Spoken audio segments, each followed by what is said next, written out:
As we approach the midpoint of the college football season, teams are beginning to establish themselves as contenders or pretenders.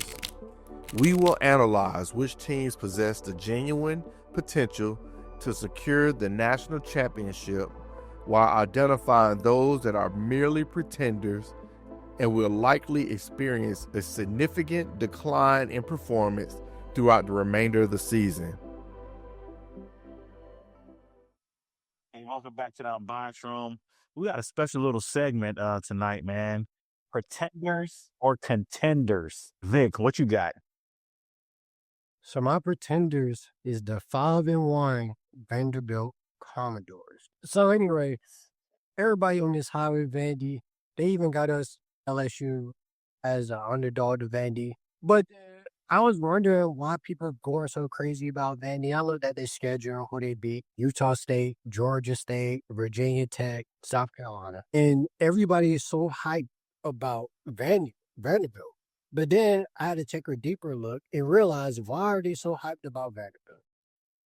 And it all happens to be because of who they beat last year. And I say this: if they never beat the University of Alabama, we would not be talking about Vanderbilt right now. It's just so annoying that everybody's trying to hype Vanderbilt up and that we're the underdogs right now by like 3, 2.5, 3, which is ridiculous. So I think Vanderbilt is pretenders. They're 5-1 right now. I actually see them winning 6 or 7 games.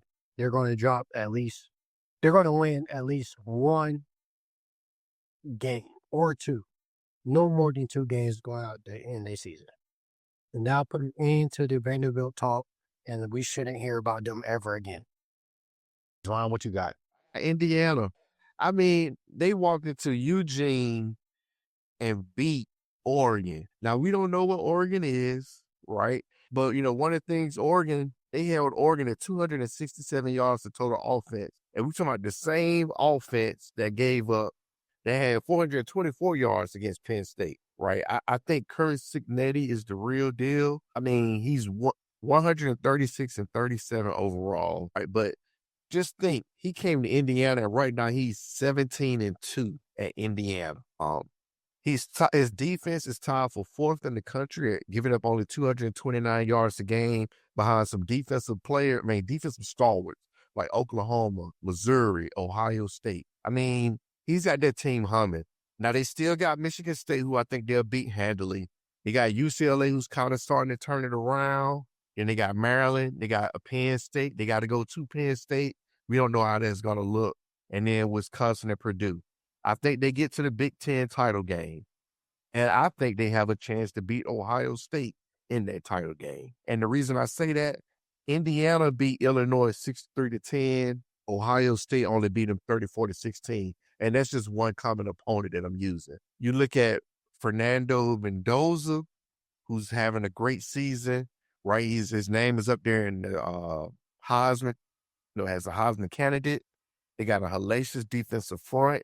They sacked Dante Moore 6 times and picked him off twice. And they got a good wide receiver. I just think Curtis Signetti is that guy, man. And I think he will have Indiana make a run in the playoffs.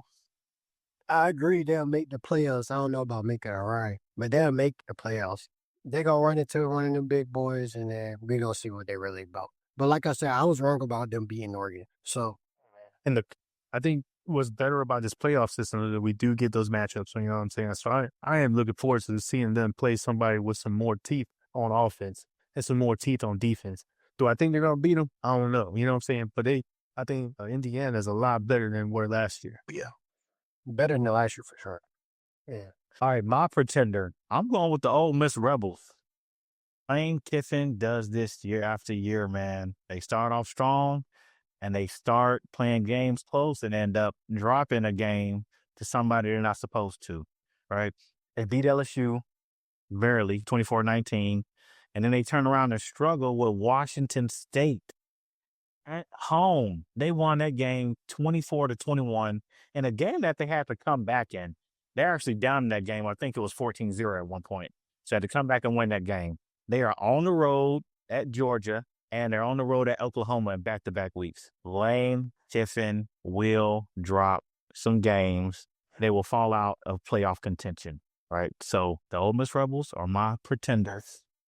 Just calling like I see it, man. History will tell me that they're going to mess around and lose some games that they're not supposed to, especially at the end of the year. But now we're moving on to the contenders. Who do y'all think has a chance to just, they up there right now, obviously, to continue to make some noise? All right, Ed, what you got? Hey, man, as my contender, I got old Texas A&M, man, the Aggies. So they had a really good offensive showing against a solid Florida team, right?